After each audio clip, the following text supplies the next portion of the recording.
बिस्मिल्लाहिर्रहमानिर्रहीम। अस्सलामु अलैकुम व्यूअर्स। लास्ट वीडियो में मैंने ये जो हमारे पास जो हमने क्वेश्चन पेपर शुरू किया था उसका थर्ड क्वेश्चन जो कि रिग्रेशन और कोरिलेशन के टॉपिक से रिलेटेड था वो क्वेश्चन सॉल्व किया। इस वीडियो में इस क्वेश्चन पेपर का जो लास्ट क्वेश्चन है जो कि काई स्क्वायर के टॉपिक में से है, तो हम ये क्वेश्चन जो है वो आज सॉल्व करेंगे इंशाल्लाह। और जो हमारे पास इसमें क्वेश्चन है, calculate chi square to test the hypothesis that there is no association between heights of fathers and sons. हमने फादर और सन की हाइट्स के दरमियान जो है वो एसोसिएशन को टेस्ट करना है, जिसके लिए हमें ये जो इंफॉर्मेशन दी गई है हम इन वैल्यूज़ को यूज़ करेंगे। तो पहले हम इसमें जो टेस्टिंग प्रोसीजर है, पहले हम प्रोसीजर कंप्लीट करते हैं, उसके बाद जो न्यूमेरिकल वर्क है वो हम कंप्लीट करेंगे। इसमें सबसे पहले हम H0 लिखेंगे और H0 में जो हमने ये टेस्ट करना है, there is no association. Chi square के क्वेश्चन में हम H0 में यही स्टेटमेंट यूज़ करते हैं, there is no association between two attributes. क्योंकि इधर एट्रीब्यूट्स के उसने क्वेश्चन में नाम दिया हुआ है तो हम वो नाम भी लिख सकते हैं, there is no association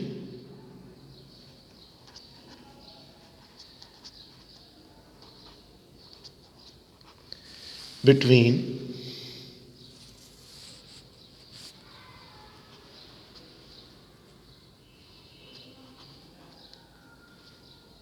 heights of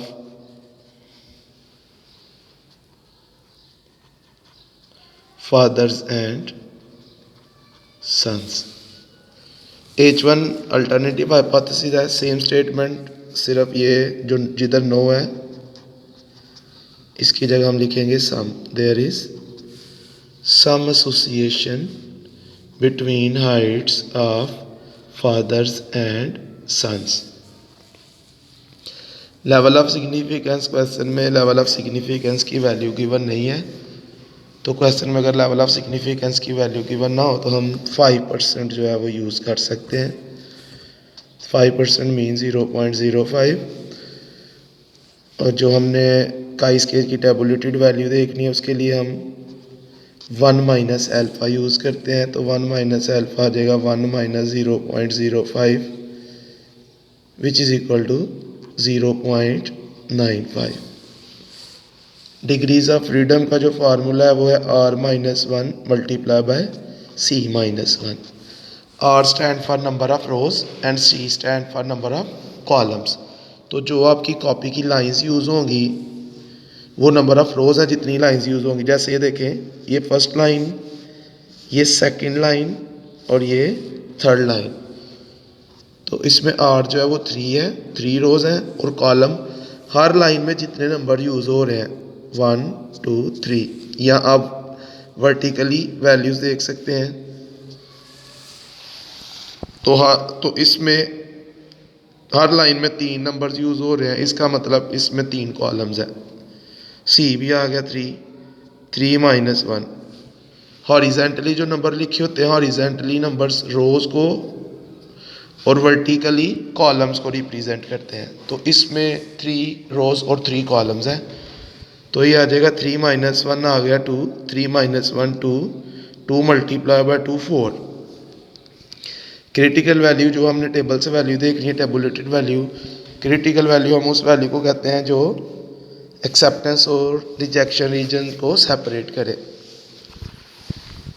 तो हम काई स्क्वायर का टेबल जो है वो यूज़ करेंगे और उसमें हमने 4 के सामने और 0.95 के नीचे, 4 के सामने और 0.95 के नीचे वैल्यू देखेंगे। ये हमारे पास इसका टेबल है। तो 0.95 ये है जी, 0.95, 0.95 के नीचे आना है हमने 4th वैल्यू तक, 1 2 3 4। तो ये टेबल वैल्यू है 9.49। ये फर्स्ट कॉलम में जो है वो डिग्रीज ऑफ फ्रीडम की वैल्यूज़ हैं। क्योंकि डिग्रीज ऑफ फ्रीडम 4 है इसलिए हम 4th लाइन पे 4th रो तक हमने ये वैल्यू देखी है। तो 0.95 के नीचे और 4 के सामने जो काई स्क्वायर की टेबुलेटेड वैल्यू है वो है 9.49। इसके बाद डिसीजन रूल जो है वो डिसीजन रूल काई स्क्वायर के जितने भी क्वेश्चन हैं उनके लिए सेम स्टेटमेंट हम यूज़ करते हैं, रिजेक्ट, क्योंकि ये पॉजिटिवली स्क्यू डिस्ट्रीब्यूशन है इसलिए इसके डिसीजन रूल में ग्रेटर का साइन आता है, reject H not if chi square calculated is greater than chi square tabulated which is 9.49। अगर हमारी कैलकुलेटेड वैल्यू 9.49 से बड़ी आ गई तो हम एच नॉट को रिजेक्ट करेंगे, और अगर हमारी कैलकुलेटेड वैल्यू 9.49 से बड़ी ना आई तो फिर हम एच नॉट को एक्सेप्ट करेंगे। अब ये कैलकुलेटेड के लिए जो फार्मूला यूज़ करते हैं टेस्ट स्टैटिस्टिक, इसका जो फार्मूला है वो है summation O minus E whole square divided by ई।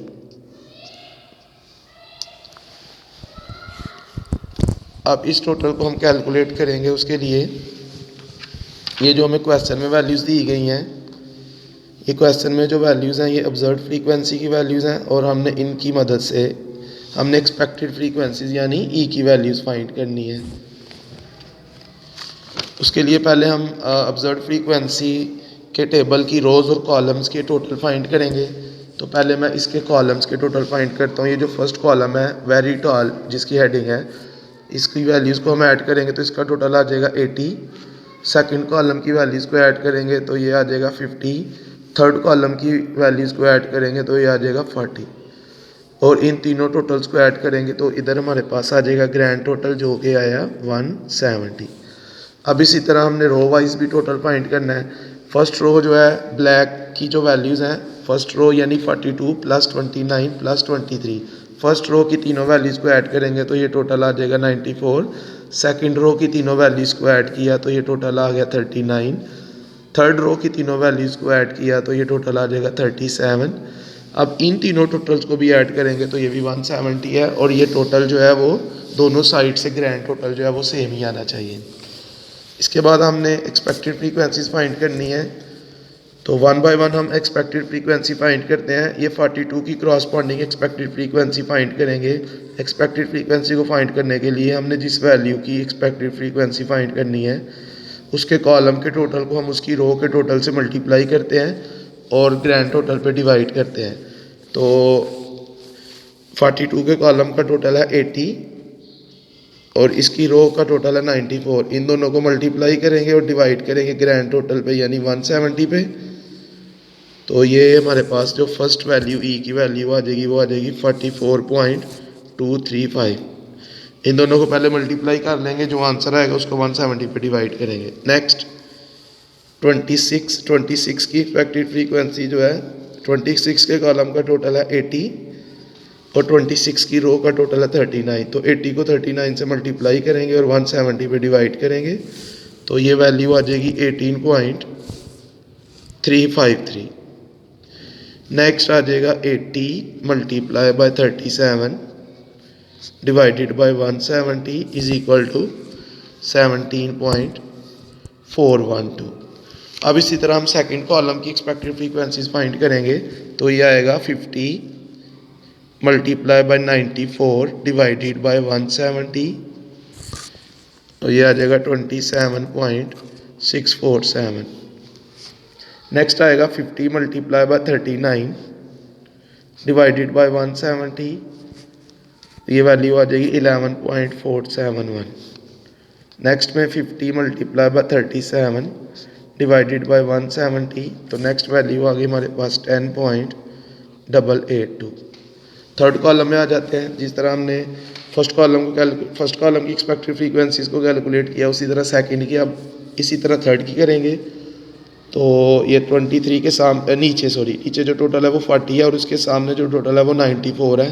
दोनों को मल्टीप्लाई करके 170 पे डिवाइड करेंगे तो ये आ जाएगा 22.118। इसी तरह 7 के नीचे वाला टोटल जो है वो 40 है और 7 के सामने वाला टोटल है 39। दोनों को मल्टीप्लाई करेंगे और 170 पे डिवाइड करेंगे तो ये वैल्यू आ गई 9.176।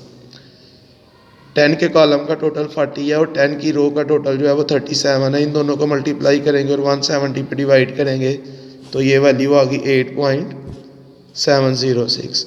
अब इस टेबल का भी हम रो वाइज और कॉलम वाइज टोटल करेंगे तो टोटल जो है वो सेम आने चाहिए। तो पहले हम फर्स्ट कॉलम का टोटल करेंगे, इन तीनों वैल्यूज़ को ऐड करेंगे तो ये टोटल आ रहा है 80।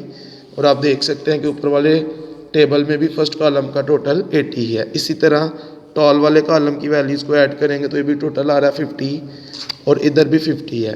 थर्ड वाले का 40 तो ये भी 40 है, तो टोटल भी सेम आ रहे हैं। ब्लैक वाली रो का टोटल आ रहा है 94 और ऊपर वाले टेबल में भी 94 है। ब्राउन वाले रो की जो वैल्यूज़ हैं 1 2 3 इन तीनों को ऐड करेंगे तो ये आ गया 39। तो ऊपर वाले टेबल में भी ब्राउन वाली रो का टोटल 39 है। इसी तरह ब्लू की रो का भी टोटल जो है वो सेम ऊपर वाला ही आ रहा है। तो क्योंकि ये टोटल सेम है तो ग्रैंड टोटल भी सेम ही आना चाहिए। तो टोटल दोनों टेबल्स के सेम होने चाहिए। इन तीनों को ऐड करेंगे तो 170 आ गया और इन तीनों को ऐड करेंगे तो भी 170 आ रहा है। इसके बाद जो नेक्स्ट एंड लास्ट टेबल है हमारा, जिसमें हमने काई स्क्वायर की वैल्यू फाइंड करनी है, उसमें पहले हम ओ की वैल्यूज़ लिखेंगे। जिस सीक्वेंस में जिस तरतीब से आप ओ की वैल्यूज़ लिखेंगे उसी में हम ई की वैल्यू लिखेंगे। अगर हम रो वाइज वैल्यूज़ लिखेंगे ओ की तो ई की भी रो वाइज लिखेंगे। अगर आप ओ की वैल्यूज़ कॉलम वाइज लिखते हैं तो फिर ई की वैल्यूज़ भी कॉलम वाइज लिखेंगे, क्योंकि क्रॉसपॉन्डिंग एंट्री सामने सामने आनी चाहिए, सेम पोजीशन वाली वैल्यूज़ सामने सामने आनी चाहिए। तो मैं रो वाइज वैल्यूज़ लिखने लगा हूँ। फर्स्ट रो की वैल्यूज़ हैं ओ की 42 29 23। सेकेंड रो की वैल्यूज़ है 26 06 07 और थर्ड रो की वैल्यूज़ हैं 12 15 10। इसी तरह हम ई की वैल्यूज़ लिखेंगे। पहले हम फर्स्ट रो की वैल्यूज़ लिखेंगे 44.235 27.647 22.118। सेकेंड रो की हम ई की वैल्यूज़ लिखेंगे अब 18.353 11.471 9.176। इसी तरह हम थर्ड रो की वैल्यूज़ भी लिखेंगे तो थर्ड रो की वैल्यूज़ हमारे पास आ जाएंगी। थर्ड रो की वैल्यू 17.412 10.882 और लास्ट है 8.706।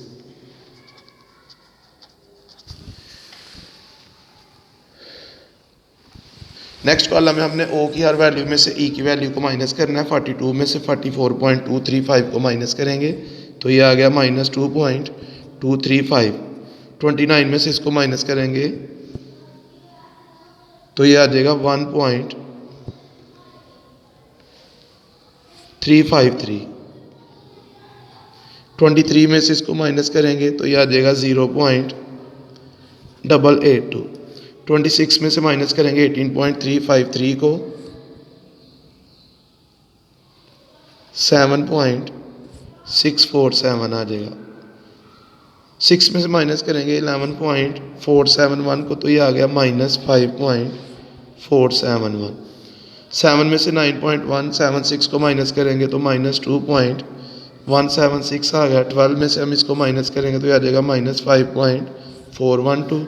15 में से माइनस करेंगे 10.882 को तो 4.118 आ गया। 10 में से माइनस करेंगे 8.706 को तो ये आ गया 1.294। अब ये जो थर्ड कॉलम में हमारे पास वैल्यूज़ आई हैं, इन वैल्यूज़ को हम ऐड करेंगे, इन वैल्यूज़ को हम स्केयर लेंगे और स्केयर वाले कॉलम में कोई भी वैल्यू नेगेटिव नहीं आएगी, क्योंकि स्केयर नेगेटिव नहीं होता। तो जब हम माइनस का स्केयर लेंगे तो वो प्लस का साइन हो जाएगा, वो पॉजिटिव हो जाएगा, इसलिए इधर इस कॉलम में कोई वैल्यू नेगेटिव नहीं आएगी। तो -2.235 का स्केयर लेंगे तो ये आ जाएगा 4.995। 1.353 का स्केयर आ गया 1.831। इसका स्केयर आ जाएगा 0.778। नेक्स्ट वैल्यू का स्केयर आ जाएगा 58.477। -5.471 का स्केयर आएगा 29.932। इसका स्क्वायर आ जाएगा 4.735। -5.412 का स्केयर आ जाएगा 29.290। 4.118 का स्केयर आएगा 16.958। 1.294 का स्केयर आ जाएगा 1.674। लास्ट कॉलम में हमने ये फोर्थ कॉलम को सेकंड कॉलम पे डिवाइड करना है। ओ माइनस ई के स्केयर को हम ई की वैल्यू पे डिवाइड करेंगे। 4.995 को 44.235 पे डिवाइड करेंगे तो ये आ जाएगा 0.113। 1.831 को डिवाइड करेंगे 27.647 पे तो ये वैल्यू आ गई 0.066। 0.778 को डिवाइड करेंगे 22.118 के ऊपर तो ये आ जाएगा 0.035। 58.477 डिवाइडेड बाई 18.353 तो ये आ गया 3.186। इसी तरह 29.932 को डिवाइड करेंगे 11.471 पे तो ये आ गया 2.609। 4.735 को डिवाइड किया 9.176 पे तो ये आ जाएगा 0.516। 29.29 को डिवाइड करेंगे 17.412 पे तो ये आ जाएगा 1.682। 16.958 को डिवाइड किया 10.882 पे तो ये आ जाएगा 1.558। 1.674 को डिवाइड करेंगे 8.706 पे तो लास्ट वैल्यू आ गई 0.192। अब ये जो लास्ट कॉलम है इसका टोटल हम करेंगे और इसका जो टोटल है वो कैलकुलेटेड काई स्क्वायर की वैल्यू आ गई। इस कॉलम का टोटल जो है तो इसका टोटल आ गया 9.9571।